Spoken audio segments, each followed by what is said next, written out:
રાજકોટના લોધિકા તાલુકાના ગામડાઓમાં વરસાદ, ખીરસરા, મેટોડા, રાતૈયા સહિતના ગામોમાં વરસાદ। સારા વરસાદથી ગામડાઓમાં ખેડૂતો ખુશખુશાલ। તો રાજકોટના લોધિકાના ગ્રામ્ય વિસ્તારમાં સારો વરસાદ વરસી રહ્યો છે। ખીરસરા, મેટોડા, રાતૈયા સહિતના ગામોમાં સારો વરસાદ છે। સારા વરસાદથી ગામડાઓમાં ખેડૂતો ખુશખુશાલ થયા છે। સારો વરસાદ લોધિકાની આસપાસના ગામડાઓમાં વરસી રહ્યો છે। ખીરસરા, મેટોડા, રાતૈયા સહિતના ગામોમાં વરસાદ।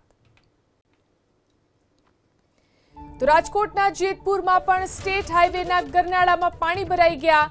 રબારિકા ચોકડી પાસેના સ્ટેટ હાઈવેના ગરનાળામાં પાણી ભરાયા। ગરનાળામાં પાણી ભરાતા વાહન વ્યવહાર પ્રભાવિત થયો। જેતપુર, રબારિકા, જાંબુડી સહિતના 6 ગામના લોકો પરેશાન થયા।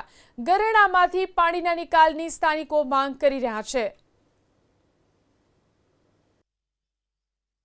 જેતપુર તેમજ જેતપુર ગ્રામ્ય પંથકમાં સવારથી જે રીતે મેઘરાજાએ ધમાકેદાર બેટિંગ કરી હતી તેને લઈને હું આપને આ સીધા દ્રશ્યો બતાવવાનો પ્રયત્ન કરી કે આપ જોઈ શકો છો કે જેતપુરથી જે રબારિકા, મેવાસા, જાંબુડી તરફ જવાનો જે આ ક્રોઝવે છે તે ક્રોઝવેની અંદર છે તે અત્યારે પાણી ભરાઈ જતા અત્યારે ગામમાં છે તે જવા માટે છે તે 3 થી 4 કિલોમીટર હાઈવે ઉપર ફરીને જવું પડે છે। ત્યારે કહી શકાય કે જે રીતે આજ સવારથી જ મેઘરાજાએ ધમાકેદાર બેટિંગ કરી હતી જેને લઈને આ જેતપુરમાં જે જેતપુર રાજકોટ જવાના જે નેશનલ હાઈવે ઉપર આરએનબી દ્વારા જે આ ગરનાળું બનાવવામાં આવ્યું છે આ ગરનાળામાં છે તે અત્યારે પાણીથી આખું ભરાઈ ગયું છે। ત્યારે દર ચોમાસામાં છે તે આ જ પ્રકારની પરિસ્થિતિ થતી હોવા છતાં પણ આરએનબી તંત્ર દ્વારા છે તે કોઈ જ કાર્યવાહી કરતા ન હોવાને કારણે અહીંથી પસાર થતા 5 થી 6 ગામોને છે તે હેરાન થવું પડે છે। ત્યારે વાત કરીએ જેતપુરથી રબારિકા, મેવાસા, જાંબુડી સહિત આ જે ગ્રામ્ય વિસ્તારોમાં તો જવામાં તકલીફ પડે છે, પરંતુ અહીં જે રબારિકામાં 400 થી 500 જેટલા સાડીના યુનિટો આવેલા છે તેમને કારખાનેદારોને પણ અહીંથી જ પસાર થવાનું હોય છે, પરંતુ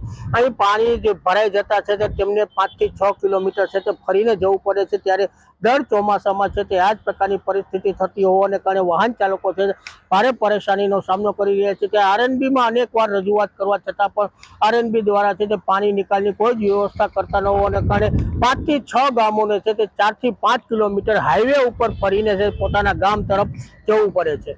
નિલેશ મારું, એબીપી અસ્મિતા, જેતપુર।